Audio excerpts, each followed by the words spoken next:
A wad of $2,000, smeared with streaks of blood, was set down on the tabletop, lying there like a challenge no one dared to speak aloud. Outside, rain was lashing the diner's windows in hard, relentless bursts, and the place sat nearly empty in the middle of the night in Chicago. Clara Whitmore, a 27-year-old woman worn to the bone after 2 back-to-back shifts, looked down at the man sprawled on the floor, blood spreading outward from his shoulder and his hip.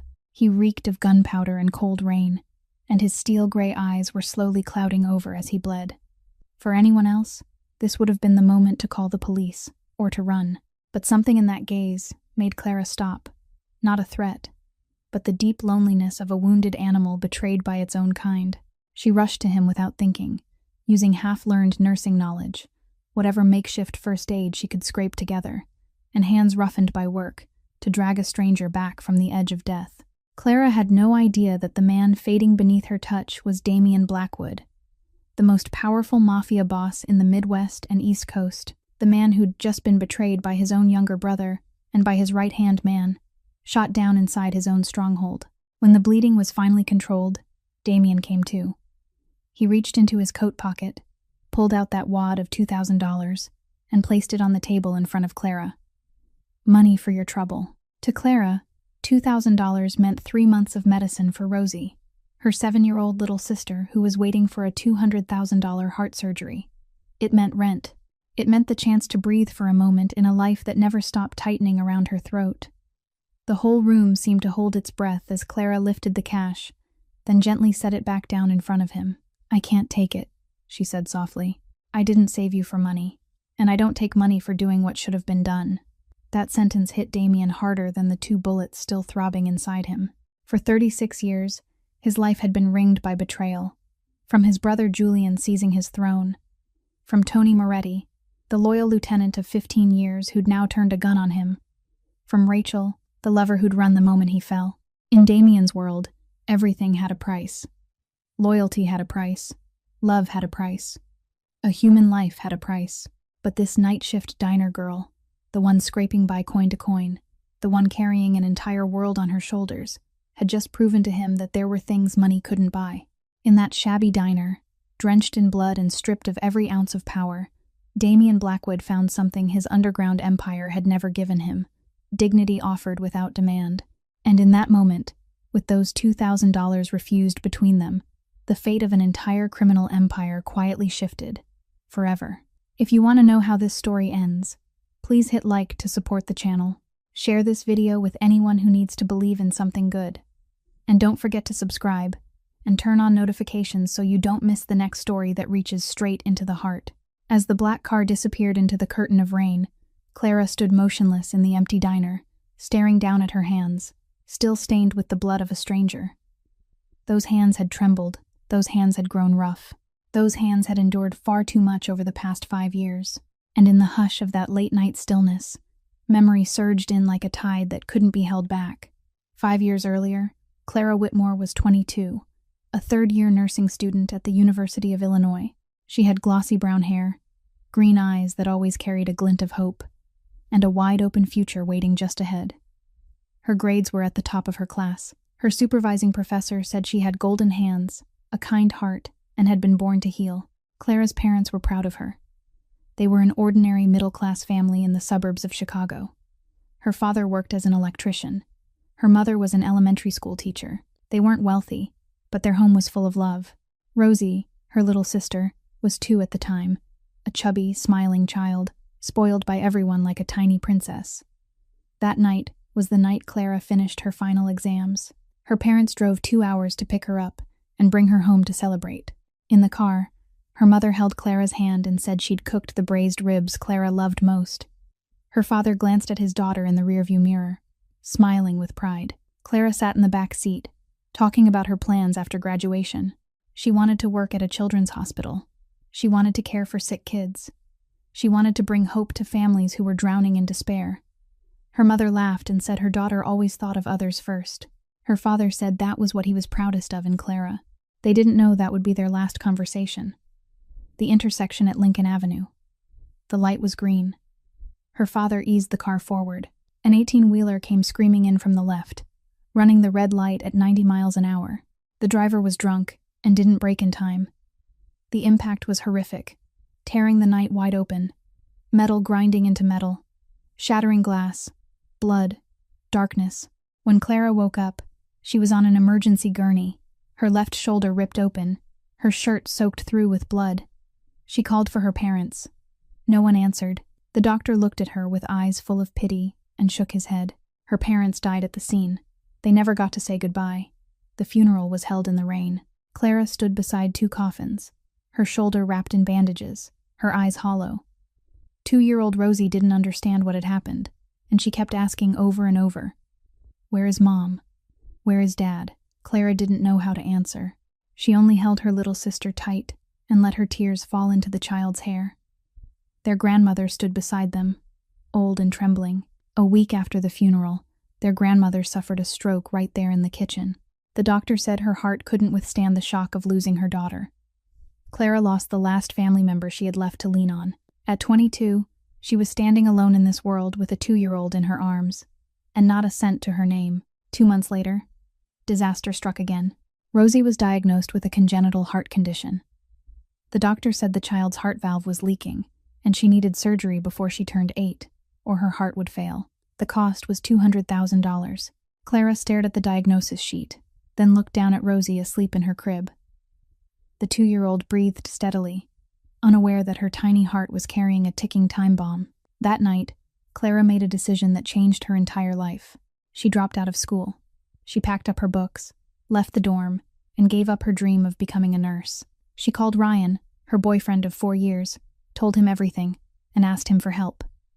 On the other end, there was a long silence. Then Ryan said, "Clara, I'm sorry, but I can't. I still have my future. I can't carry the burden of a lifetime because of a child who isn't mine." He hung up. Not a single goodbye. 4 years of love dissolved into thin air in 30 seconds. Clara didn't cry. She'd cried too much already, until even tears ran dry. That night, in the empty apartment, Clara sat on the cold floor with Rosie sleeping soundly in her arms. She looked at the angel face of her little sister, at the rosy lips moving faintly in a dream, and she whispered a promise. "I'll save you, Rosie. No matter what I have to do, no matter what I have to sacrifice. I won't let you die. I promise." 5 years had passed since the night Clara made that promise. 5 years, long and grinding, like an entire lifetime. Clara Whitmore was 27 now, but she looked as if she'd crossed into her 30s long ago. The green eyes that once shone with hope were now sunken from sleepless nights. The glossy brown hair she used to wear with quiet pride was now usually twisted up in a rushed bun, and a few silver strands had already appeared at her temples. The hands her professor once praised as golden hands were now rough, cracked raw by cleaning chemicals and dish soap. The sisters lived in a 5th-floor studio in an aging building on Chicago's South Side, the part of town people often called the Forgotten Zone.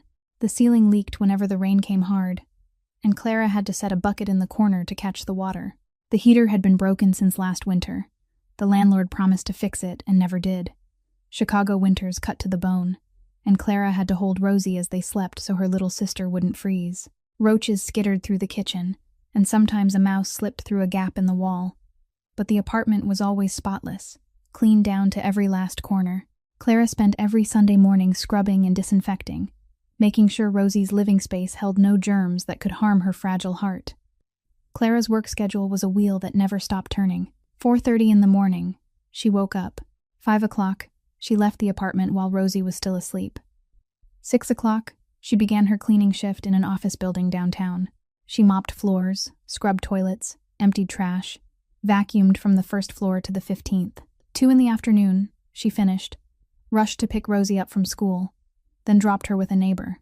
3 in the afternoon, Clara started her shift at Murphy's Diner until 11 at night. On weekends, she took extra babysitting jobs for families in the neighborhood. She slept 4 to 5 hours a night, sometimes less. After 5 years like that, she'd managed to save $47,000. The money sat in a savings account she never touched, even on nights when she was so hungry she had nothing left to buy food. $47,000, still short by $153,000. And only 6 months left before Rosie turned 8, before the deadline the doctor had warned about.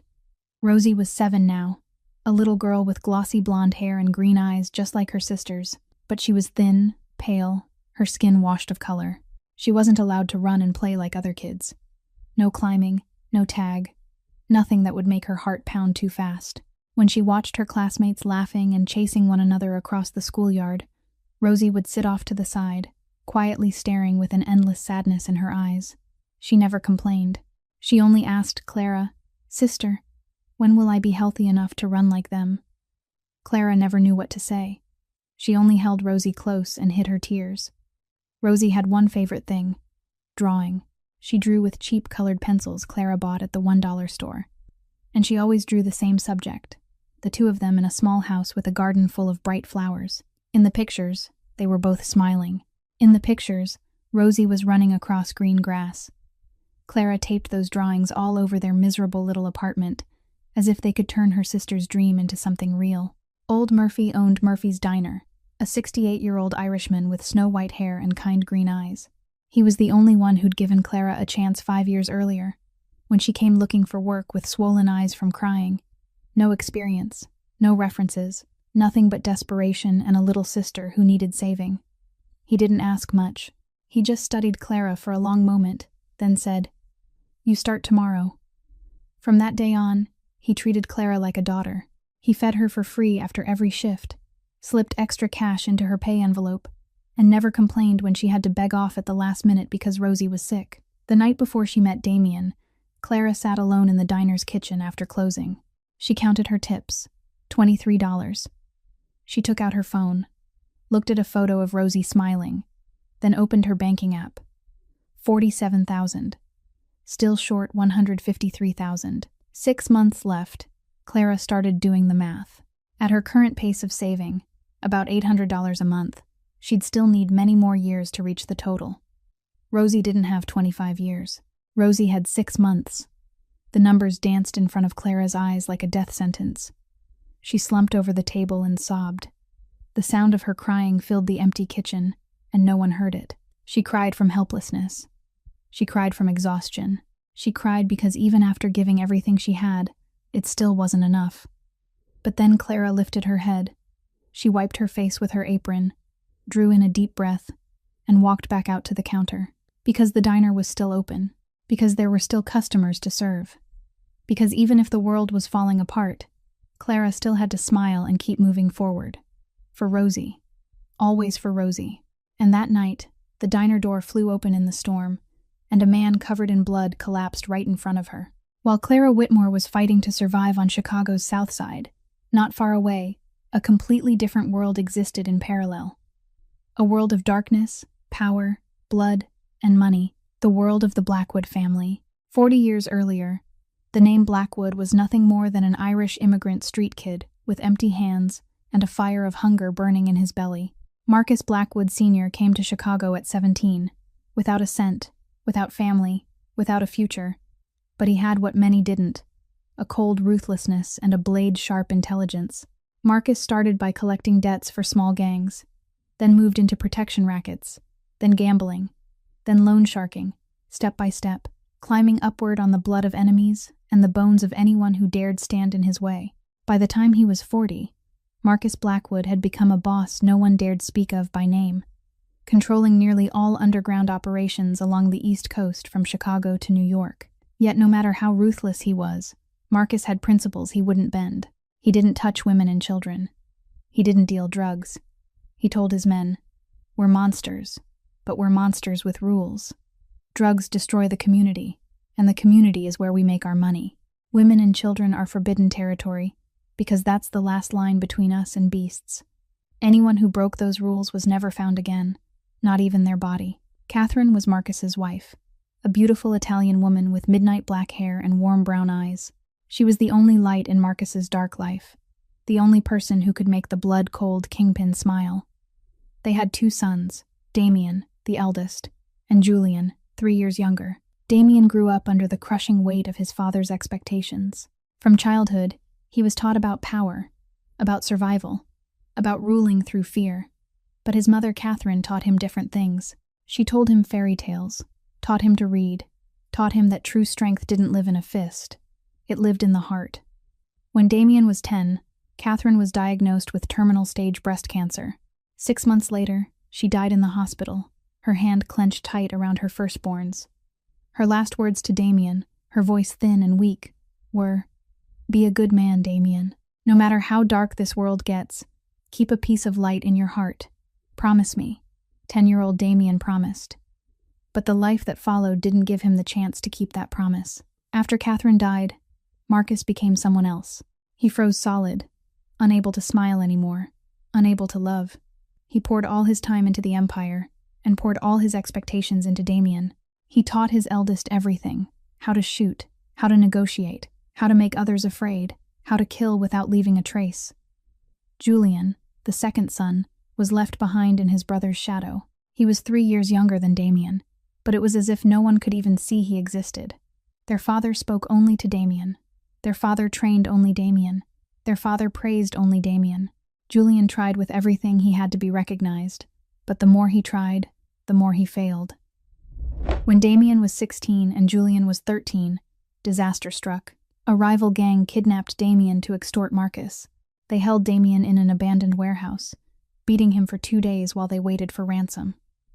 Marcus gathered his men and made plans to rescue him, but Julian couldn't wait. The 13-year-old slipped out of the house alone in the middle of the night, tracked down the warehouse using scraps of information he'd overheard from his father's men. Julian climbed in through a window, avoided 3 guards, and found Damien tied up in a corner. He cut the ropes with a knife, and the 2 brothers ran. But as they were close to getting out, one kidnapper spotted them and opened fire. Julian shoved Damien aside, and the bullet grazed Julian's shoulder, blood pouring fast. They still ran until Marcus's men found them. When they finally got home, Marcus was waiting at the door. He looked at his sons, at the bruises on Damien's body, at Julian's shoulder wrapped in a rough bandage, and then he stepped in front of Damien, set a hand on Damien's shoulder, and said, "You have to be stronger. You can't let this happen again. You're the heir. You're not allowed to be weak." Not a word about Julian.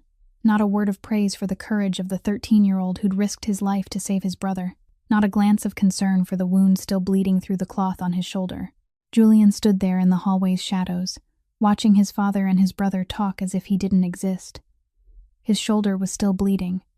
His heart was bleeding too, and in that night, the seed of hatred began to sprout inside the abandoned child's heart. The seed of hatred inside Julian smoldered and grew with the years, but Damien never knew. He was too consumed with becoming the heir his father demanded, too busy learning how to rule an empire through fear. When Damien was 28, Marcus Blackwood Sr. was assassinated in the middle of a meeting with the bosses. A traitor within their rank sold information to the Castellano gang out of New York. They planted a man among the serving staff, and when Marcus rose to lift his glass, 3 bullets tore through his chest. Marcus died on the spot, his eyes still wide open, staring up at the ceiling as if he couldn't believe death would come that way. Damien was less than 3 meters from his father when he fell. His father's blood sprayed across Damien's suit, hot and slick. He didn't cry. He didn't scream. He only stood there, looking at the body of the man who had made him, and felt something inside him freeze forever. That night, Damien Blackwood officially became the boss of the Blackwood Empire, and the first thing he did was take revenge. Damien didn't rush. He was patient, meticulous, cold as a hunting snake. He found every person connected to his father's death, from the cook who'd brought in the gun to the mastermind standing behind it all. 1 month after the funeral, 17 men were dead. Damien killed 7 of them with his own hands. He wanted them to see his face before they died, wanted them to know that Marcus Blackwood's blood never spilled without a price. The Castellano leader was found in his penthouse bedroom in New York, his throat cut clean, the word Blackwood carved into his chest. After that, no one dared even whisper about attacking the Blackwood family again. 8 years later, Damien Blackwood was 36, and he had turned his father's empire into a monster 3 times larger. His territory stretched from Chicago to Boston, controlling gambling, lending, protection rackets, and money laundering worth hundreds of millions of dollars a year. People called him the Ghost of Chicago because no one dared speak his real name. In the underworld, the name Damien Blackwood was synonymous with death.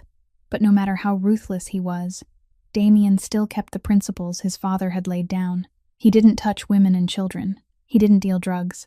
And he added a rule of his own. Revenge missed no one, but he would never kill an innocent. He told his men, "We may be monsters, but we're monsters with rules." That line is the only thing that separates us from beasts.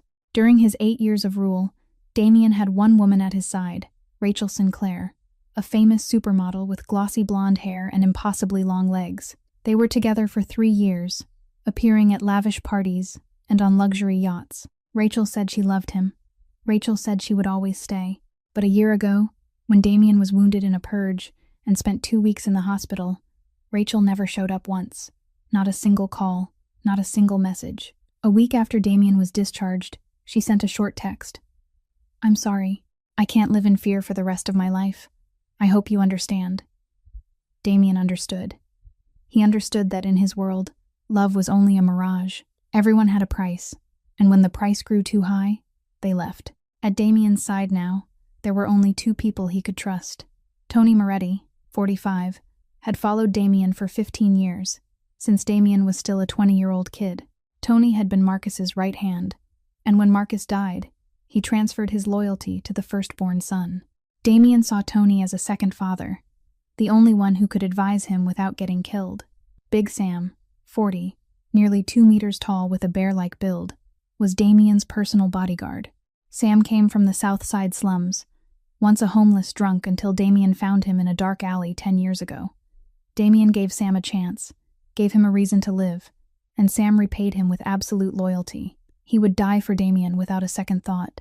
And then there was Julian, Damien's younger brother, now 33.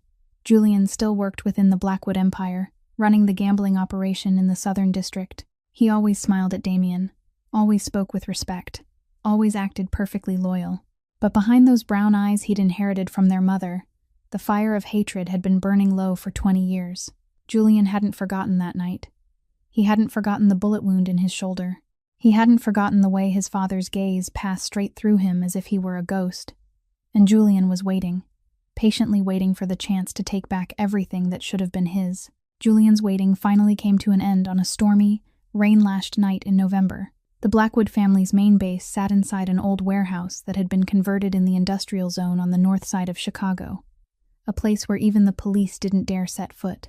That night, Damien called a secret meeting with his 8 highest-ranking bosses to discuss expanding their territory into Philadelphia. The meeting room was on the 2nd floor, with no windows and only a single exit. Harsh white fluorescent lights shone down on a long oak table, where the bosses sat in 2 rows. Damien sat at the head, his face cold as ice, steel-gray eyes sweeping over every man in the room. Tony Moretti stood directly behind him as always, arms folded across his chest, wearing the loyal, dependable expression Damien had known for 15 years. Big Sam stood by the door, his massive body blocking nearly the entire frame, his gaze constantly alert. Julian sat in the corner, silent, not speaking a single word through the entire meeting. He only sat there, sipping whiskey, his brown eyes never leaving the back of Damien's neck. No one noticed how unusual that silence was. The meeting was tense. Expanding into Philadelphia meant facing the Volkov gang, the Russians who had controlled that territory for 5 years. Some of the bosses feared the risk. Others were eager for the chance to bring in tens of millions more every year. Damien listened to everything, his expression unreadable, and then he made the final decision. "We move into Philadelphia within the next 3 months. Prepare everything." Those were the last words he spoke as the Blackwood boss, because in that exact moment, the lights went out. Darkness swallowed the room in an instant, then gunfire, screams, chairs crashing, the sound of bullets tearing through flesh. Chaos. Damien dropped to the floor immediately, drawing his gun on reflex, a reflex honed over 20 years. He fired toward the sound without needing to see the target. 2 seconds. 3 seconds. Then the lights snapped back on. What Damien saw made him freeze for a heartbeat. 5 of the 8 bosses were dead, blood pooling across the concrete. 10 unfamiliar gunmen surrounded the room, rifles trained on whoever was still breathing. And standing among them, beside a silver-haired man Damien, recognized as Viktor Volkov, the Russian gang leader, was Julian, his brother. Julian was smiling, a smile Damien hadn't seen on his face in 20 years. The smile of a man who'd won. "Sorry, big brother," Julian said, his voice gentle as if he were commenting on the weather. "But you've been sitting in that chair too long." Damien couldn't speak. He just stood there staring at his brother, trying to understand what he was seeing. And then he saw Tony Moretti. Tony stood just behind Julian, head lowered, unable to meet Damien's eyes. "Tony." Damien's voice came out rough. This was the man who'd followed him for 15 years. The man Damien had treated like a father. The man he'd trusted without question. Tony still didn't look up.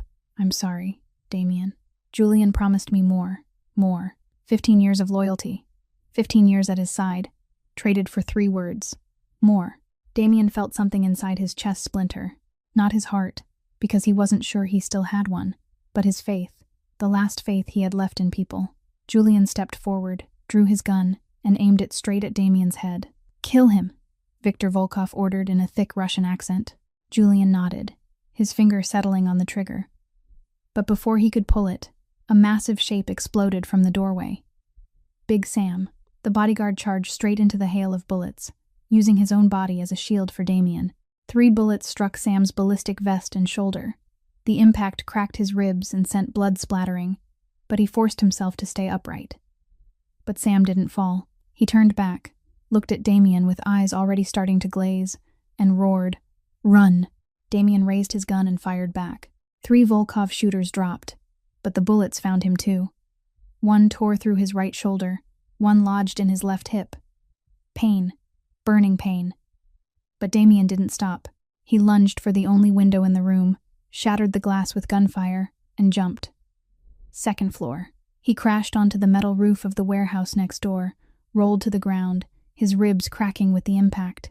Rain was pouring down like a waterfall. Damien forced himself upright, blood from his shoulder and hip blooming red through the rainwater.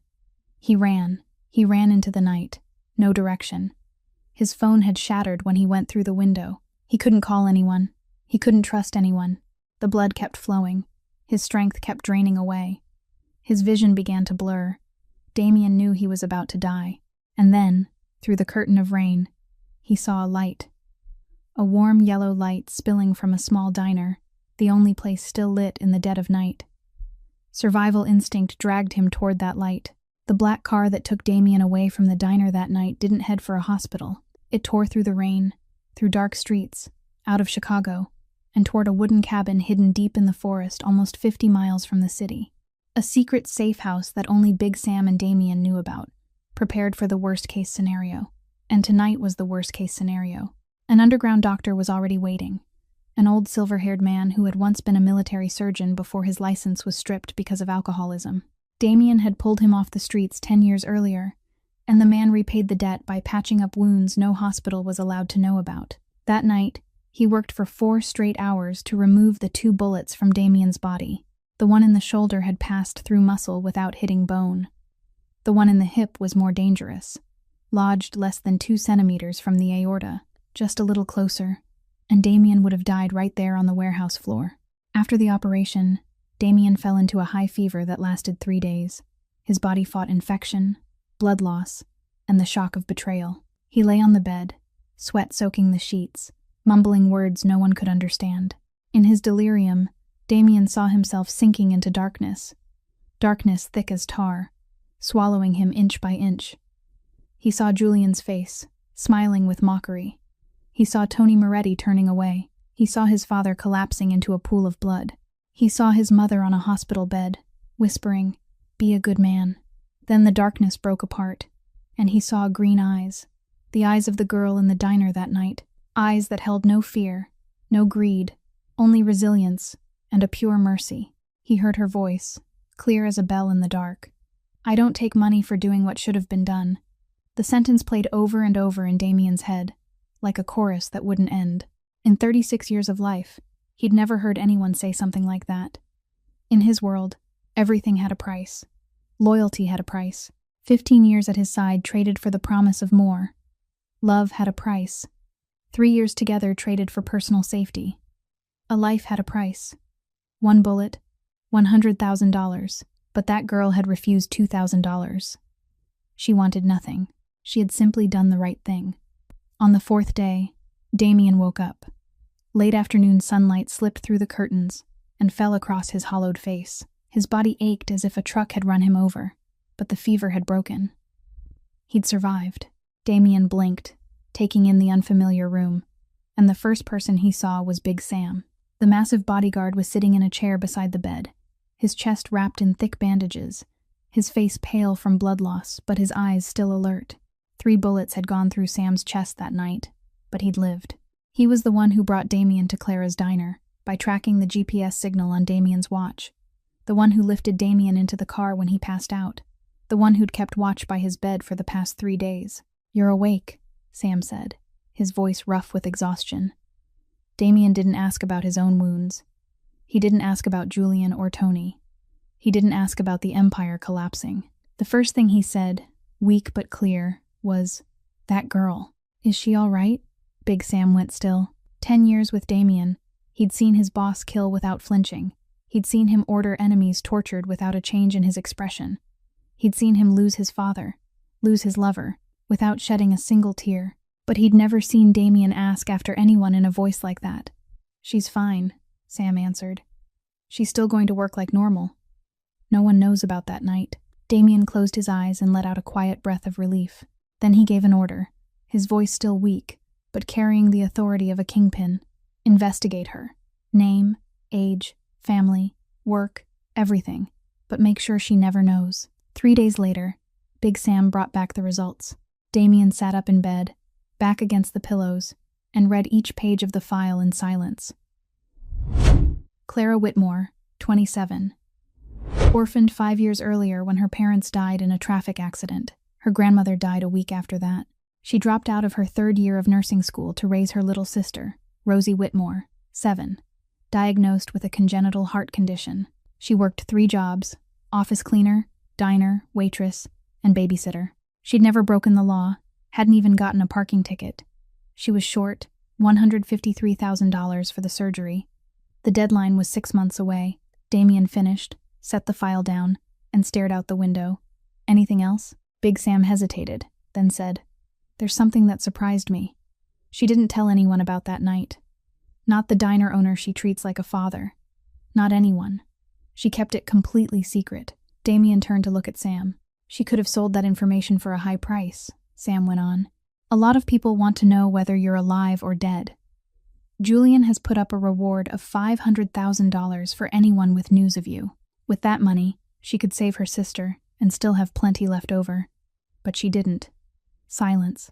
Damien looked out the window again, where the sunset was staining the treetops red. He thought of the girl with green eyes, the one who'd saved his life without asking for anything, the one fighting through a miserable life and still holding on to her dignity. "Find a way to help her," Damien said, his voice quiet but firm. "But don't let her know it's from me." Damien kept his word. From the secret safe house hidden in the woods, he began weaving an invisible network to protect and help the girl who had saved his life. Big Sam was the only one given this assignment, and he carried it out with absolute care. The first week, a $100 bill appeared in Clara's tip jar. She found it while cleaning up at the end of her shift, thinking her eyes were playing tricks on her, counting it again and again 3 times to be sure. $100 in tips for a night's work at a shabby diner was unimaginable. Clara asked old Murphy if he knew which customer had left it. The old man shook his head, said maybe it was some generous guest she hadn't noticed. The second week, another $100. The third week, $100 again. Clara started paying attention, trying to watch every customer. But no one looked like the type to leave that kind of money. The cash kept appearing like magic, from a regular customer no one ever saw. Then came the utility bills. That month, Clara received a notice from the power company. "Due to a system error, your bill for this month has been waived. We apologize for the inconvenience." Clara called to ask about it, and they confirmed there had indeed been a system error affecting some households in the area. She didn't know that Big Sam had broken into the power company's system and created that error for her apartment alone. The biggest miracle came in the 4th week. Clara got a call from Chicago Children's Hospital, telling her Rosie had been randomly selected for a new medical assistance program for children with congenital heart disease. The program would provide free medication for 3 months, along with routine checkups at no cost. Clara couldn't believe what she was hearing. She asked again and again, afraid it was a scam. But when she brought Rosie to the hospital, everything was real. Real medicine, real doctors, a real program. The only thing Clara didn't know was that the medical assistance program was funded by an anonymous source through a shell company Damien controlled from a distance. That night, Clara sat beside Rosie's bed while her little sister slept, staring at her with eyes reddened from crying. But these were happy tears. For the first time in 5 years, she felt luck smile at her. Maybe God hadn't abandoned them. Maybe her parents in heaven were watching over them. Maybe this world wasn't as cruel as she'd believed. Clara didn't know her guardian angel was a mafia boss, hiding deep in the forest, staring at her photo in an investigative file every night, wondering why a stranger could matter to him like this. But while Damien was quietly protecting Clara from afar, another storm was forming. Julian Blackwood didn't waste time. Only 2 days after the night of betrayal, he summoned all the surviving bosses and declared, "Damien Blackwood is dead. From now on, I lead the Blackwood family." No one dared object. The ones who had once been loyal to Damien were either dead from that night or trembling in silence to keep their lives. Julian took the throne. Tony Moretti stood beside him as the new right hand, and the Blackwood Empire officially changed hands. But one problem kept Julian from sleeping. Damien's body was never found. He ordered searches everywhere. The Chicago River, the suburban woods, every hospital within 100 miles, every morgue in the city. Nothing. Damien Blackwood's body had vanished into the night. Impossible, Julian snarled in a meeting with Tony. He was shot twice. He lost a lot of blood.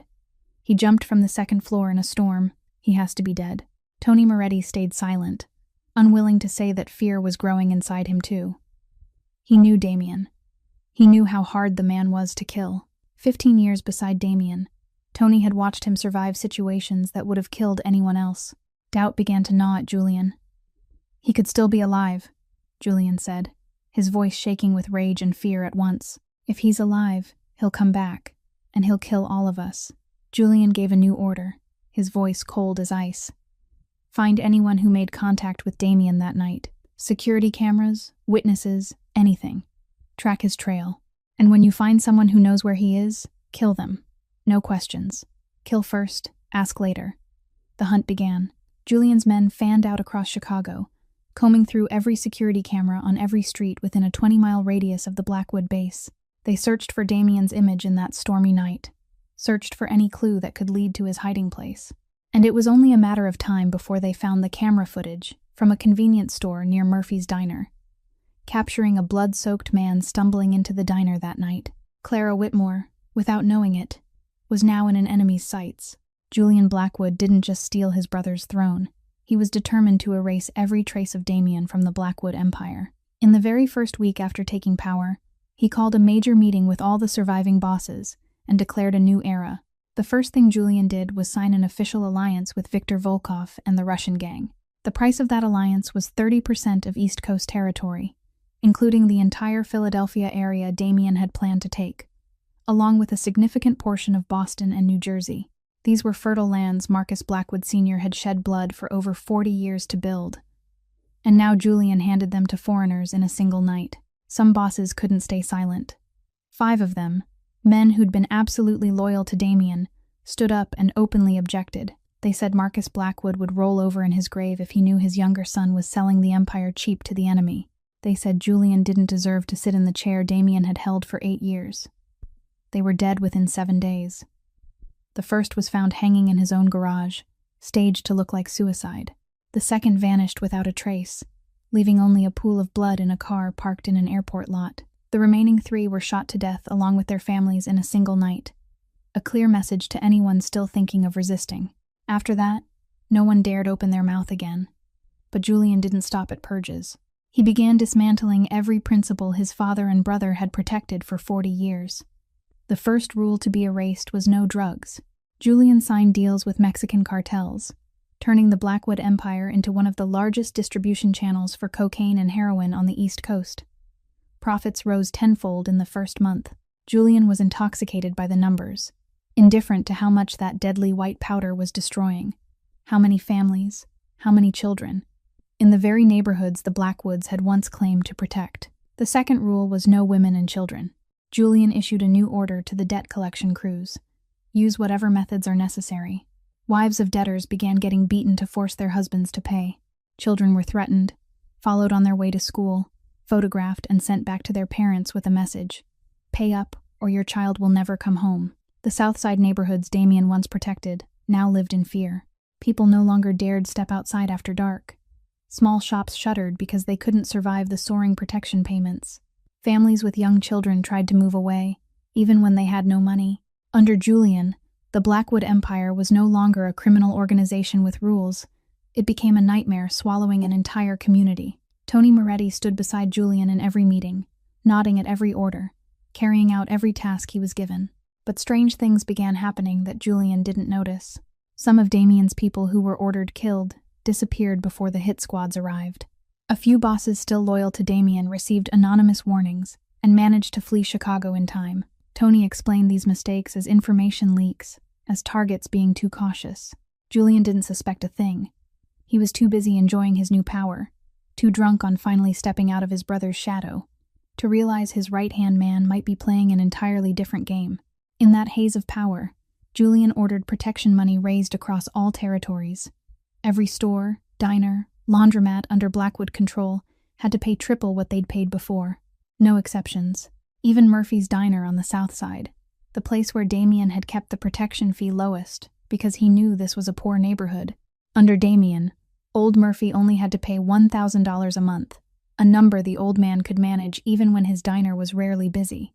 Now the number was $3,000, triple, every month. Old Murphy took the notice from one of Julian's men, read it again and again, hoping he'd misread it. But the number stayed there, plain as day, $3,000, due by next weekend.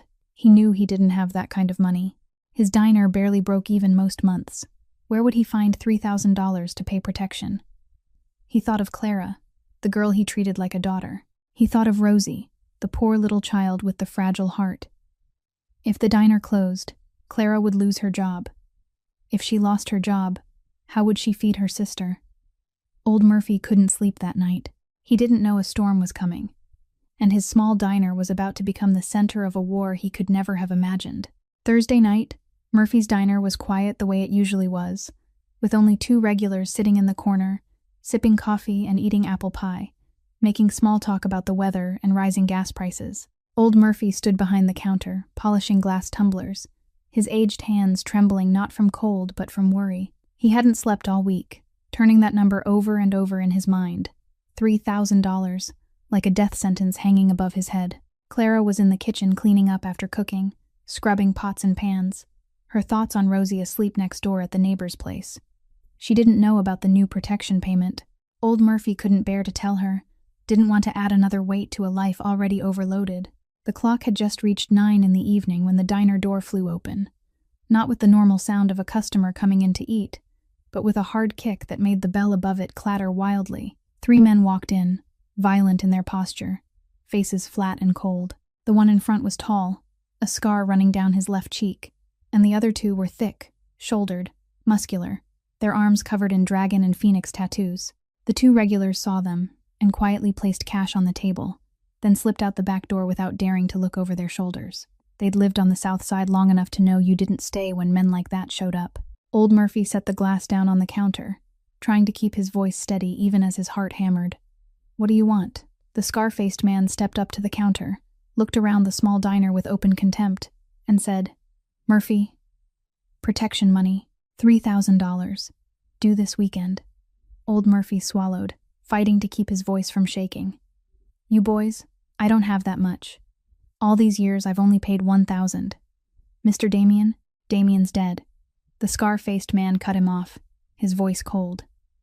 "New rules. Julian Blackwood's orders. Every business in this area pays $3,000. No exceptions." Old Murphy felt his knees threaten to buckle.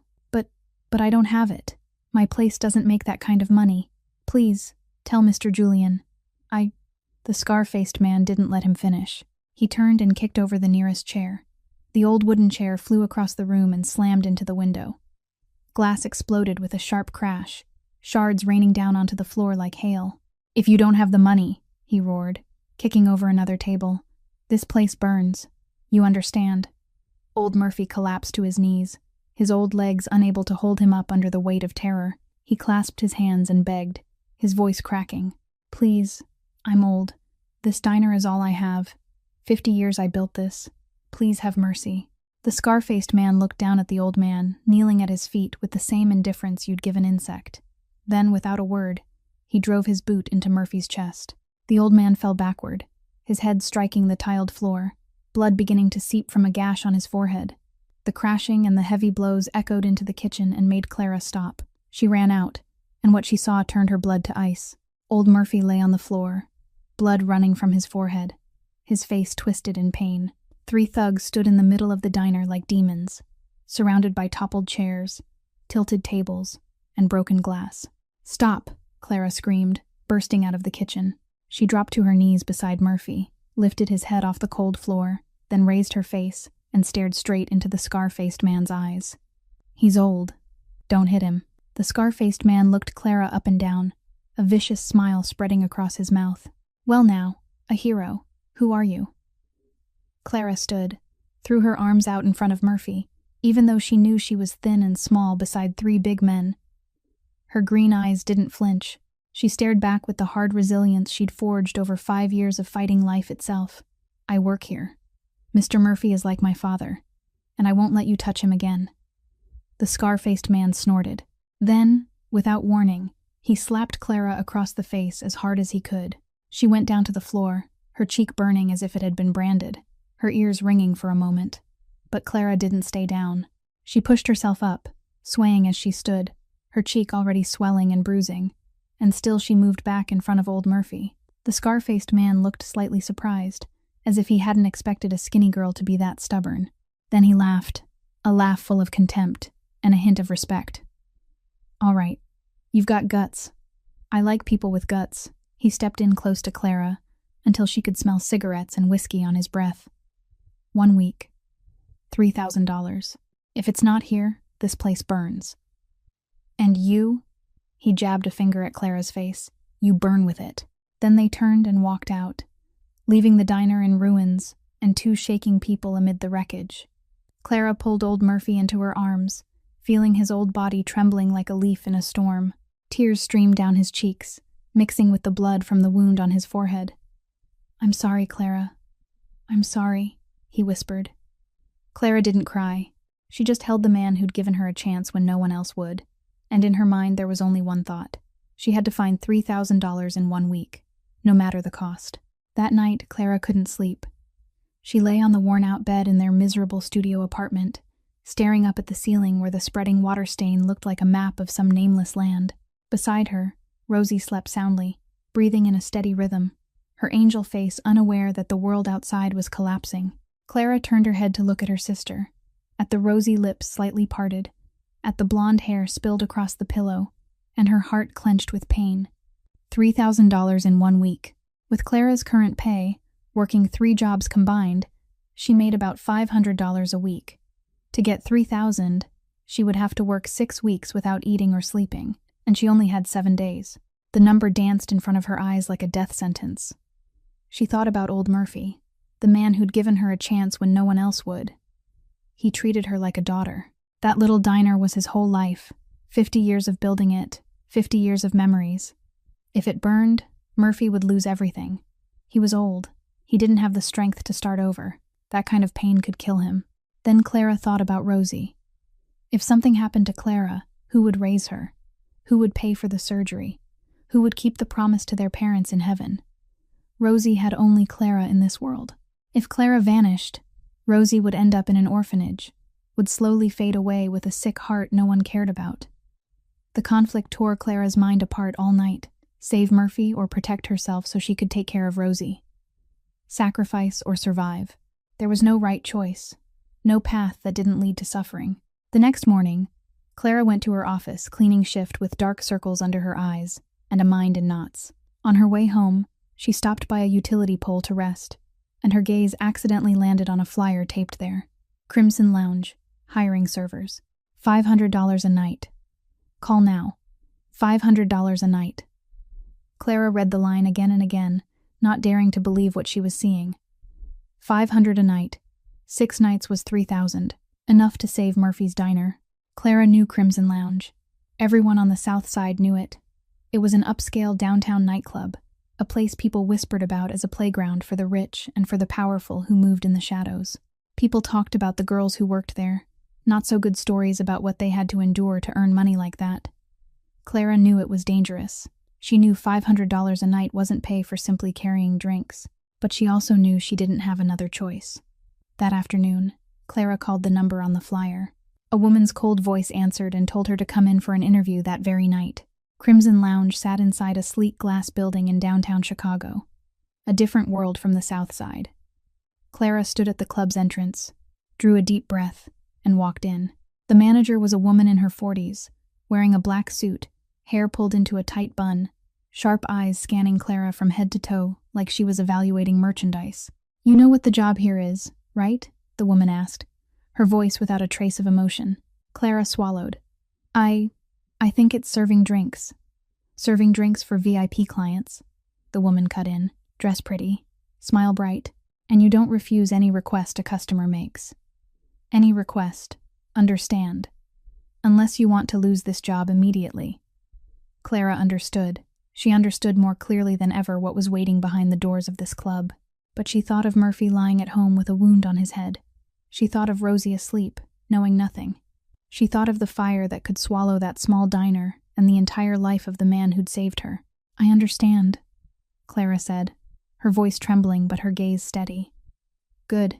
You start tonight." The first night was hell. The uniform was a short black dress that hit mid-thigh, off the shoulders, backless, with 10-centimeter heels Clara had never worn in her life.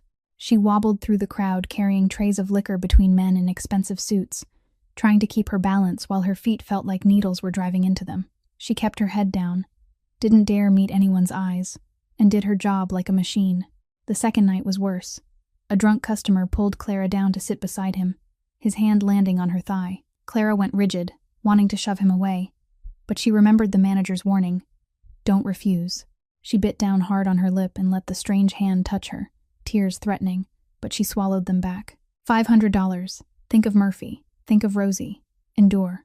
On the third night, Clara walked into Crimson Lounge with legs aching to the bone and a soul that had already started to go numb.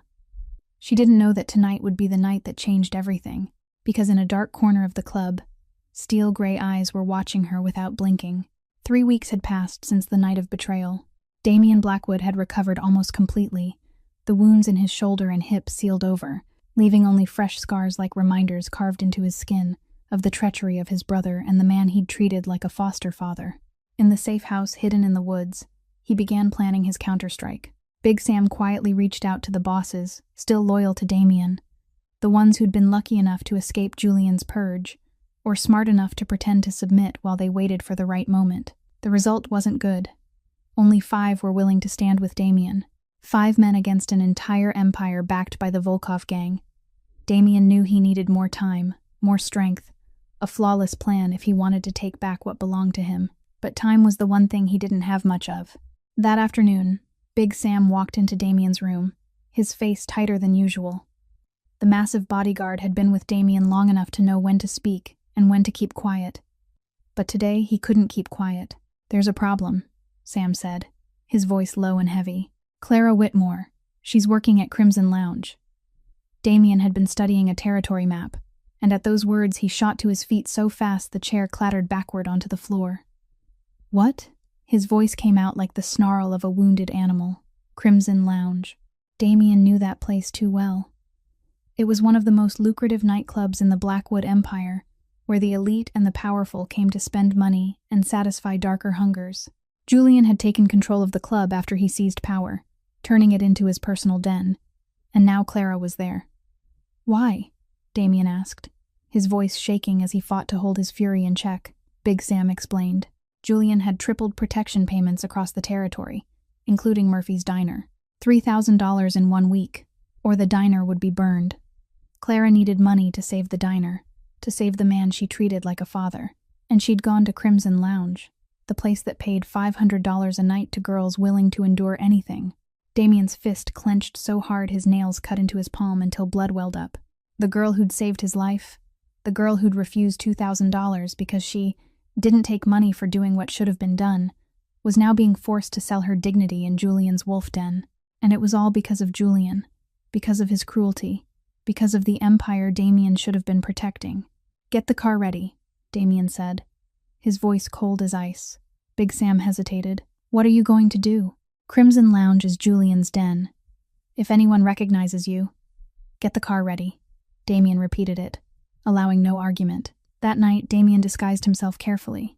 A fake beard, a baseball cap pulled low, a black leather jacket. He walked into Crimson Lounge like an ordinary customer, took the darkest corner of the club, ordered a whiskey, and watched. The music was loud, the lights pulsed. Girls in short, revealing dresses moved between tables. And then Damien saw her. Clara. She looked thinner than she had that night in the diner, her face exhausted with dark circles beneath her eyes. But her back was still straight, her chin still lifted, even in that revealing uniform and those trembling high heels. She carried a tray of drinks through the room, smiling at customers even though her green eyes didn't smile at all. She dodged wandering hands with the practiced skill of someone who'd learned how to endure, keeping herself from being touched without offending the men who tried. Damien sat there, his hand locked around the glass, his chest aching as he watched her forced to lower herself like this. She didn't belong here. She belonged somewhere better, somewhere her kindness would be honored instead of used. Then it happened. A drunk customer with a flushed face, a thick belly, a gold ring on his hand, stood when Clara passed. He grabbed her wrist and yanked hard enough to pull her into his lap. "Sit with me, sweetheart," he laughed, his breath heavy with alcohol. Clara tried to pull away, her voice polite but firm. "I'm sorry, I'm working." Working means serving the customer, doesn't it? He tightened his grip. "I'm the customer. I want you sitting here." Clara jerked her hand free and stepped back. "Excuse me?" The slap cracked through the noise of the music. Clara went down to the floor, her cheek burning, her ears ringing. "Do you know who I am? You dare refuse me?" the drunk bellowed, his face purple with the rage of being denied. Clara lay on the ground and looked up at the man towering over her with contempt. Her cheek was on fire. Her dignity was being ground into the floor. But she didn't cry. She didn't beg. She only stared straight into his eyes, those green eyes still unbroken, the way they had been that night in the diner. Damien couldn't restrain himself anymore. He stood and stepped out of the shadows like a ghost pulled from hell. One punch, precise and brutal, smashed straight into the drunk man's face. The man collapsed to the floor, unconscious. The whole club went still. The music kept playing, but everyone turned to look. Clara lifted her head and looked at the man who'd just saved her. His cap had shifted, revealing steel-gray eyes, cold and unmistakable, eyes she'd never forget. The eyes of the blood-soaked man from the stormy night in the diner. "You?" Clara whispered, unable to believe what she was seeing. Damien bent down, gripped her hand, and pulled her to her feet, his voice deep and leaving no room for refusal. "Come with me, right now." And before anyone could understand what had happened, they were gone through the back door, swallowed by the Chicago night. The black car tore through Chicago's streets in the night, streetlights flickering past the windows like blurred streaks of light. Clara sat in the back seat, her heart pounding so hard it felt like it might leap out of her chest. She didn't know where she was going, didn't know who the man in the front seat really was, only that those steel-gray eyes were the eyes she'd seen in the diner on that stormy night, the blood-soaked man she had saved. The man who had offered her $2,000 and been refused. The car stopped in front of an apartment, in a quiet residential area on the edge of the city. Big Sam opened the door and led them inside. The apartment was bare, furnished with only the most basic things: a sofa, a dining table, a few chairs. But everything was clean, orderly. This wasn't a place someone lived in, Clara realized. It was a hiding place. When Big Sam closed the door and stood guard outside, Clara turned to face the man who had brought her here. She drew a deep breath, trying to steady her shaking voice. "Explain. Who are you? Why did you save me? Why do you know where I work?" The man stood by the window, his back to her. Silence stretched so long Clara thought he wouldn't answer. Then he turned, removed his cap and the fake beard, and his real face was revealed, sharp, cold, with steel-gray eyes as deep as a frozen ocean. "My name is Damien Blackwood." Clara felt her blood turn to ice. Damien Blackwood. She'd lived on the South Side long enough to know that name. The East Coast ghost. The boss of the Blackwood family. The ruler of the underworld that even the police didn't dare touch. She took a step back until her spine hit the wall, her legs trembling like they might give out. "You're Mafia," she whispered. "I saved a criminal." "Yes." Damien didn't deny it, didn't justify it. He held her gaze, his voice low and even. "I'm everything you think I am. Ruthless. Dangerous. I've killed people. A lot of people. You have every right to be afraid of me. Clara shook, survival instinct screaming in her head to run, to get out right now. But her feet didn't move. Maybe she was too exhausted to run. Maybe she knew that if he'd wanted to hurt her, he would have done it long ago. Or maybe, in those cold gray eyes, she saw something else. Loneliness, confusion, and a deep pain she couldn't name. Then why bring me here? Clara asked, her voice still unsteady but calmer now. Why not leave me at Crimson Lounge? Damien turned his face back toward the window, stayed quiet a long time before he finally spoke. That night in the diner, I'd just been betrayed by my brother and by the man I treated like a father. I was shot, hunted. I thought I was going to die. Then you appeared.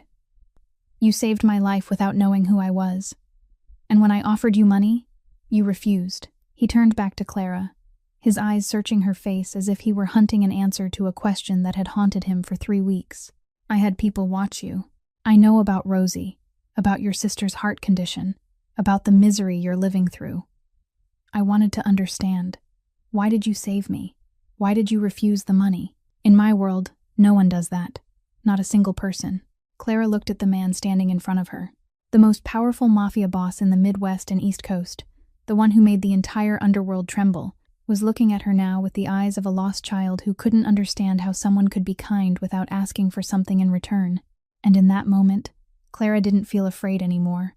She felt sorry for him. Because if I took the money, Clara said, her voice gentle but steady, I wouldn't be any different from the kind of people who only help when there's profit in it. I promised my little sister that no matter how poor we are, no matter how hard it gets, we'll still be decent people. That's the only thing I can still give her. Not money, not a comfortable life, but an example of how to be human. Damien stood there in silence, as if Clara's words had awakened something deep inside him, something that had been buried since his mother died, since he stepped into a world of darkness and cold blood. You're the first person, Damien said, his voice low and trembling slightly, who's made me want to be a better man. They stood facing each other in silence, two people from two completely different worlds, and somehow they had collided in that stormy night that changed everything. Finally, Damien broke the silence. I will protect you and Rosie. When I take the empire back from Julian, I will pay every dollar for your sister's surgery. Clara was stunned. In exchange for what? Damien looked at her, and for the first time, something almost warm flickered in his steel-gray eyes. Nothing. This is me paying my debt to you. Because you saved my life without asking for anything at all. The next morning at Crimson Lounge, the drunk customer Damien had dropped the night before finally woke up. He lay on a sofa in the VIP room, his face swollen, his nose broken, 2 teeth missing. When Tony Moretti came to question him, the man trembled as he described what had happened. A man had appeared out of the shadows, and with a single punch had put him down. Tall, black hair, steel-gray eyes, he stammered. Hits like a sledgehammer. I've never seen anyone punch that hard. Tony Moretti stood there, his face draining of color with every detail. He knew exactly who fit that description. He'd stood beside that man for 15 years. Damien, Tony whispered, his voice shaking. He's alive. 10 minutes later, Julian Blackwood sat in his private office at Crimson Lounge, replaying last night's security footage. On the screen, a man in a cap stepped out of a dark corner, knocked the drunk customer unconscious, then grabbed a waitress by the hand and vanished through the back door. Even with the face obscured, Julian recognized the walk, recognized the way he moved, recognized the signature punch he'd seen countless times. He's alive. Julian ground his teeth, gripping his drink so hard the glass cracked. Damien Blackwood is alive. He smashed the glass into the wall, shards exploding outward, red liquor streaking down the white surface like blood. For 3 weeks, Julian had enjoyed being the boss, had grown used to the taste of absolute power, had believed his brother was dead and would never return. Now it all collapsed. If Damien was alive, he would come back, and when he came back, Julian knew he would die. But then Julian looked again at the screen, at the girl Damien had taken by the hand, a thin waitress with brown hair and green eyes. He ordered his men to find out who she was. The result came within an hour. Clara Whitmore, 27, waitress at Murphy's Diner, living on the South Side with her 7-year-old sister. Julian stared at Clara's photo and a vicious smile spread across his mouth. Damian Blackwood, the ghost of Chicago, the coldest, most ruthless man in the underworld, has a weakness, a diner waitress. Interesting. He turned to his men, his voice cold as ice. Find that girl. Take her alive. I want to use her as bait to draw my brother out of hiding. That afternoon, Clara returned to her old apartment on the south side to grab a few things for Rosie. Her little sister was at old Murphy's house, safe and happy with new coloring pages. Clara wanted to bring her the flowered dress Rosie loved most, and a few remaining coloring books. She unlocked the apartment door and stepped into the familiar dim room. She had just reached for the light switch when the door behind her was kicked open. 4 large men rushed in, their faces covered by masks. Clara screamed and turned to run, but one grabbed her by the hair and yanked her back. She kicked, she bit, she clawed like a wild thing. Her nails raked one man's face, tearing skin. Her teeth sank into another man's hand, hard enough to make him howl. But she was only a thin girl, against 4 powerful men. They slammed her to the floor, stuffed a cloth over her mouth, bound her hands behind her back, then dragged her outside and shoved her into a car trunk. It all happened in less than 3 minutes. 10 minutes later, Big Sam arrived at the apartment on Damian's orders to escort Clara. He pushed the door open and went still. The place was wrecked, chairs overturned, a table tilted, signs of a struggle everywhere. But Clara was gone. Big Sam pulled out his phone and called Damian. The line was picked up on the first ring. Clara's been taken, Sam said, his voice low and heavy. There are signs of a fight in her apartment. I got there too late. Silence stretched out. Sam could hear Damian breathing through the phone, heavy and slow, like the breath of an animal holding back its rage. Then Damian's voice came, cold as ice, sharp as a blade. Julian just signed his own death warrant. Damian went to Murphy's diner right after that. Rosie was sitting in the corner drawing, unaware of what had happened to her sister. When she saw Damian come in without Clara, the little girl's wide green eyes immediately filled with tears. "Where's Sister Clara?" Rosie asked, her voice trembling. "Why didn't she come get me?" Damian knelt in front of her, bringing himself level with her eyes. This was the first time in his life a mafia boss didn't know what to say. He wasn't used to comforting children. He wasn't used to gentle words, but looking into Rosie's green eyes exactly like Clara's, he felt his heart tightening until it hurt. "Your sister is busy with something for a moment," Damian said, forcing his voice to stay calm. "I'm going to bring her back. I promise." Rosie looked at him, her eyes still wet, but something in Damian's voice made her believe him. She held out her small hand and took his. "You promise?" Damian wrapped his fingers around that tiny hand, and in that moment he realized something. He cared about Clara. Not only because she'd saved his life, not only because of a debt he owed, but because she had touched a part of him he'd thought had died a long time ago. "I promise." The abandoned warehouse sat in the southern outskirts of Chicago, a place where even sunlight seemed too hesitant to touch. Clara woke in darkness, her head splitting like it had been struck with a hammer, the metallic taste of blood on her tongue. She tried to move, only to realize her hands were tied tight to the arms of the chair, rough rope biting into her skin. One of her eyes was swollen shut from the punches she'd taken while they grabbed her. Her lip split and still bleeding. She didn't know how long she'd been unconscious, only that this was hell. Footsteps echoed over concrete, slow and certain. The steps of a predator walking toward prey already bound. A metal door creaked open, and light spilled in from outside, forcing Clara to squint. A man walked in, tall, wearing an expensive black suit, hair neatly combed, a charming smile on his mouth, but his brown eyes were empty as black pits. Without a trace of feeling, Clara knew at once this wasn't Damian.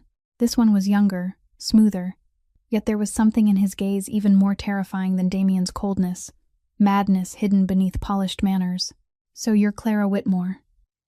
Julian Blackwood stopped in front of her, tilting his head as he studied her like a new toy. "The girl who's made my brother lose his mind. I'll admit it, you're not the kind of woman I thought Damian would like. Too skinny, too ordinary, too poor." Clara spat blood onto the floor and lifted her face, staring straight into Julian's eyes. "I don't know what you're talking about." The slap landed like a whip crack, snapping Clara's head to the side, her cheek burning. But she didn't scream, didn't cry. She only turned her face back slowly, her green eyes still fixed on the man standing over her. Don't play games with me, Julian said, his voice still mild, as if he were chatting at a party. I know my brother took you out of Crimson Lounge last night. I know you met him, and now I want to know where he is. Clara gave a bitter little laugh, even though the split lip made it hurt. You think I know? I'm just a diner waitress. You really think the great Damien Blackwood would tell me where he's hiding? Julian narrowed his eyes, dangerous now, then pulled out his phone, opened a photo, and held it up in front of her. Clara's heart seemed to stop when she saw the image on the screen. Rosie, her little sister, sitting and drawing at Murphy's diner, an innocent smile on her face, unaware someone had been taking pictures from outside the glass. Cute kid, isn't she? Julian said, his voice sweet as poured honey. 7 years old, right? Blonde hair, green eyes like her sister. Oh, and that congenital heart condition, too. Poor thing. Don't touch my sister, Clara screamed, jerking against the rope so hard her wrists started to bleed. For the first time since they took her, she lost control. If you lay a hand on Rosie, I swear I'll... You'll what? Julian laughed softly. You're tied to a chair, your face is bruised, and no one's coming to save you. What do you think you can do to me? He bent down until his face was inches from hers. So tell me, where is Damien? Clara clenched her teeth, her thoughts spinning. She thought of Rosie, of those clear green eyes, of that innocent smile, of the drawings of the two of them in a little house with a garden full of flowers. If she gave Damien's location, Julian would kill him. But if she didn't, Rosie could be in danger. Then she remembered Damien's eyes when he promised he'd protect her and Rosie. He had Big Sam. He had loyal people. He wouldn't let anything happen to Rosie. Clara had to believe that. You can do whatever you want to me, Clara said, her voice trembling but her gaze steady. I won't tell you. Julian looked genuinely surprised, his eyebrows lifting. You're not afraid to die? Clara stared right back at him, her green eyes flaring like fire in the dark. I lost my parents when I was 22. I lost my grandmother a week later. I lost my boyfriend, my home, my future. For 5 years I've lived through hell to raise my sister. You think I've got anything left to be afraid of? She drew in a deep breath, her voice ringing through the warehouse. You can take my life, but you can't take my dignity. Silence swallowed the room. Julian stood there, watching her with an expression that was hard to read. In the corner, Tony Moretti studied the tied-up girl with something different in his eyes, as if he were seeing something he'd forgotten a long time ago. Finally, Julian took out his phone again, turned on the camera, and aimed it at Clara. Fine. If you won't talk, then I'll let my brother come here himself. He began recording, his voice cold and flat. Damien, I know you're watching this. You've got 24 hours. Come alone. If you don't, this girl dies. The video was sent to Damien's phone only 20 minutes after Julian finished recording it. In the safe house deep in the woods, Damien sat alone in the dark, pressed play, and stared at the screen. Clara appeared in front of him, her face bruised, one eye swollen shut, her split lip bloody, tied to a chair like a prisoner. But her green eyes were still bright, still fierce, still refusing to bend. He heard Julian's threat, heard the crack of the slap, and then heard Clara's voice, shaking but clear. You can take my life, but you can't take my dignity. Damien's fingers tightened around the phone until the screen made a sharp cracking sound and shattered under the pressure. He didn't let go. He just sat there in the dark, staring at Clara's image through broken glass, and felt something inside his chest breaking with it. In all of Damien's life, no one had ever suffered for him. His mother died of illness, not because of him. His father died for power, not because of him. Rachel ran when he was hurt. Tony betrayed him when someone promised more. Julian shot him out of hatred. Everyone in Damien's life had fled or turned on him when he needed them most. But this girl, a girl who owed him nothing, a girl he'd only met a few times, was being tortured and threatened with her little sister's death. And still she refused to give up his hiding place. Why? Damien couldn't understand it. In his world, no one did that. An hour later, Damien called an emergency meeting with Big Sam and the 5 bosses still loyal to him. They sat around a table in the cramped room, every face tight with tension as Damien replayed the video. This is an obvious trap, one boss said, voice thick with worry.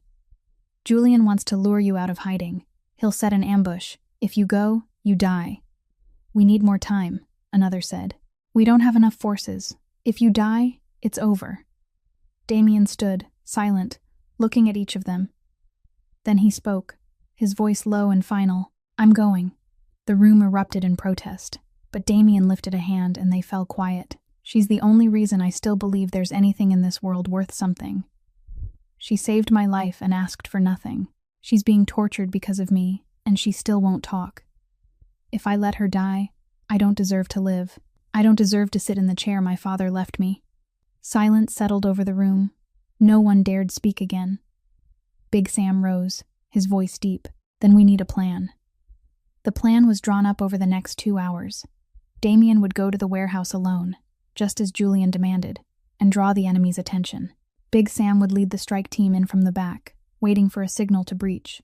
But there was a secret card no one expected. "Tony Moretti," Damien said, and the whole room went still. "He's been a double agent. He's been loyal to me from the start." The bosses looked at one another, stunned. Damien explained. On the night of betrayal, Tony had fired his rounds into the shadows to create a distraction, providing Damien a chance to move, though the Volkov gunman still managed to hit Damien's shoulder and hip. In the weeks since, Tony had secretly let some of Damien's people go instead of killing them, warned loyal bosses in time to escape, all following Damien's instructions. Tony was right beside Julian now, waiting for the moment to strike. And there was one more ally, the FBI. For 2 years, Damien had been secretly in contact with the FBI through a special channel. The FBI wanted to take down the Russian Volkov gang, but they lacked proof. Damien offered to provide everything on Volkov and on Julian's drug operation, in exchange for the FBI helping with the raid and wiping certain charges from Damien's record. The deal had been signed. Tonight, the FBI would be involved. Before leaving, Damien went to Murphy's diner one last time. Rosie was sitting in the corner, eyes red from crying, but when she saw Damien walk in, she ran to him and grabbed his hand. "Uncle Damien, where's Sister Clara? Why isn't she home yet?" Damien knelt to her level. Rosie handed him a drawing in cheap-colored pencil. Messy lines, but full of feeling. 3 people holding hands in front of a small house with a flower garden. Clara with brown hair, Rosie with blonde hair, and a tall man with black hair. "Who is this?" Damien asked, his voice catching. "It's you," Rosie said, her green eyes trusting. "Sister Clara said you're a good man. She said you'll protect us." Damien held the drawing, his hand trembling. His eyes burned, as if something was rising from deep inside his chest, something he'd thought had died when his mother did. "I'm going to bring your sister back," Damien said, his voice shaking but firm, no matter what it costs. The warehouse on the outskirts of Chicago was drowned in darkness and rain. Water hammered the metal roof like war drums, warning that a battle was about to ignite. Damien walked up to the rusted steel door, drew a deep breath, and pushed his way inside. Alone, no weapon in his hands, exactly as Julian demanded. The door slammed shut behind him, the echo rolling through the vast space. Floodlights snapped on, blinding, and Damien saw what waited for him. 20 of Julian's gunmen lined up on both sides, rifles aimed straight at his chest. In the center of the room, Clara was tied to a chair, her face bruised, but her green eyes were clear and awake. When she saw Damien step in, she screamed, "It's a trap! Don't come in here!" Damien looked at her, the corner of his mouth lifting slightly. "I know." Julian stepped out of the shadows, clapping slowly, the sound echoing like a funeral bell. He wore a black suit, hair neatly combed, victory curling on his lips. "So you finally showed up. Damien Blackwood, the ghost of Chicago, the man who makes the whole underworld tremble, handing over his own life for a diner waitress. You disappoint me." Damien stood there, calm as if there weren't 20 gun barrels pointed at him. "What do you want, Julian? Say it." Julian came closer, his brown eyes burning with hatred. "What do I want? I want everything that should have been mine. When I was 13, I risked my life to save you. I got shot. I almost died. And what did Father say? He only said to you, 'You have to be stronger.' Not one word about me. Not one look. My whole life I was your shadow. Damien Blackwood, the golden sun. Damien Blackwood, the cold one. Damien Blackwood, the heir to the empire. And Julian? Who was Julian? Nobody knew. Nobody cared." Damien watched his brother, and his steel-gray eyes were no longer icy. They held a deep sadness instead. "Father didn't love anyone, Julian. He only loved the empire. I used to be the same. I thought power was everything. I thought anyone could be bought. I thought loyalty was an illusion, until I met her. He looked toward Clara. She saved my life without knowing who I was. She refused my money because she doesn't take money for doing what should have been done. She taught me there are things more valuable than power. There are people who give without asking for anything back. You don't understand that, Julian, because you've been too busy hating. Julian bared his teeth, his face turning purple with rage. Enough. Kill him. 20 gunmen raised their weapons, fingers tightening on the triggers. Damien didn't flinch. He didn't dodge. He didn't look afraid. And then the reversal hit. Gunfire erupted, but not from Julian's men. From high windows, from the back door, from every angle, bullets poured like rain. Big Sam and the strike team stormed in, dropping Julian's shooters before they could react. At the same time, the main door was kicked open, and dozens of FBI agents in black armor rushed in, shouting, "FBI, drop your weapons! Get on the floor!" Chaos swallowed the warehouse. Gunshots, screams, bodies hitting concrete. Julian stood in the middle of it, his face gone pale with shock, not understanding what was happening. Then he felt the cold press of a gun barrel against the back of his head. "Sorry, kid." Tony Moretti's voice came out low. "I never betrayed Damien." Julian whipped around, eyes wide with disbelief. "Tony, you..." "I pretended to follow you to gather information," Tony said, without emotion. "You think I'd betray the man who pulled me off the streets for the promise of more from a kid like you? You've got a lot to learn." Julian looked around in desperate disbelief. His gunmen were down. The FBI were cuffing people one by one. Big Sam stood beside Damien, his gun still trained on Julian. There was no way out. In a burst of frantic madness, Julian yanked a knife from the sleeve of his suit and lunged for Clara. "If I die, she dies with me." Damien grabbed the gun from Big Sam's waistband and fired one shot. The bullet tore through Julian's shoulder and sent him crashing to the floor, the knife skittering away across the concrete. Julian lay there, blood spreading beneath him, laughing bitterly. "You won't kill me." Damien stepped forward and stood over his brother, gray eyes looking down without mercy, but without hatred either. "I won't kill you because you're my blood. But you'll spend the rest of your life in prison, thinking about how you destroyed your own life with nothing but hate." The FBI snapped cuffs onto Julian and dragged him away. Damien rushed to Clara, pulled out a knife, and cut the rope binding her. Clara looked up at him, her green eyes shining with tears. "Why did you come? You could have died." Damien gathered her into his arms. The first time in his life he held a woman not out of desire or calculation, but because he needed her. Needed to know she was safe. Needed to feel her breathing. "Without you, I would have been dead a long time ago. Not that night in the diner. Long before that. You reminded me I'm still human." Clara sobbed against Damien's chest, and for the first time in 5 years, she allowed herself to be weak. 1 year after the night of bloodshed at the warehouse, everything had changed. The small diner on Chicago's South Side now carried a new name, Murphy and Clara's Diner. The sign glowed with warm light in the winter night, like a lighthouse in a neighborhood that had once been drowned in darkness and fear.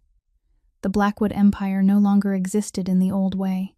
Under Damien's leadership, all underground operations had been transformed into legal businesses, real estate, a restaurant chain, an investment fund.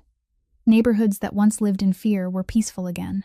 Julian Blackwood was sitting in federal prison, waiting for trial on a list of charges from conspiracy to commit murder to drug trafficking and collusion with a foreign criminal organization. He would never see the light of freedom again. Following the raid, the FBI used Damien's evidence to dismantle the Volkov syndicate, ensuring no foreign shadows remained to threaten the South Side. Rosie Whitmore, 8 years old, her blonde hair shining and her cheeks rosy, was sitting in the corner of the diner drawing like she did every Saturday night.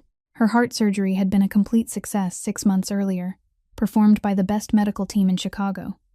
Now she could run, climb, play tag with her friends, live like a normal child. The picture she was drawing was still the familiar one. 3 people holding hands in front of a house with a flower garden. Clara was in her final year of nursing school at the University of Illinois, the place she'd left 5 years earlier. She was about to graduate and was preparing to open a free clinic for the poor on the South Side, the dream she'd once told her parents about during that fateful car ride years ago. Even with her schedule packed, she still came to help at the diner every Saturday night, because this was home, because Old Murphy was family. The doorbell chimed as the diner door opened. Damian Blackwood walked in, but he was no longer the cold and terrifying ghost of Chicago he used to be. He wore a simple white shirt, his hair slightly messy from the wind, and his steel-gray eyes were warmer now, so much warmer. He slid into the same old spot, booth 6 by the window, where he'd collapsed on a stormy night 1 year ago. Clara walked over, a white apron tied at her waist, her smile bright, carrying a tray with a bowl of hot soup and a cup of coffee. She set them down in front of Damian and asked with playful eyes, "How much is it?" Damian looked at her, the corner of his mouth lifting into a smile he saved only for her. "Still free. Because here, customers don't pay for kindness." Clara laughed, remembering the words she'd spoken to him on that night that changed everything. Then Damian did something that made her freeze. He reached into his pocket, pulled out a small black velvet box, set it on the table, and lifted the lid. Inside was a diamond ring, simple but elegant, sparkling under the diner's warm lights. "I used to be a monster," Damian said, his voice low and trembling slightly. "I've done terrible things. I don't deserve you.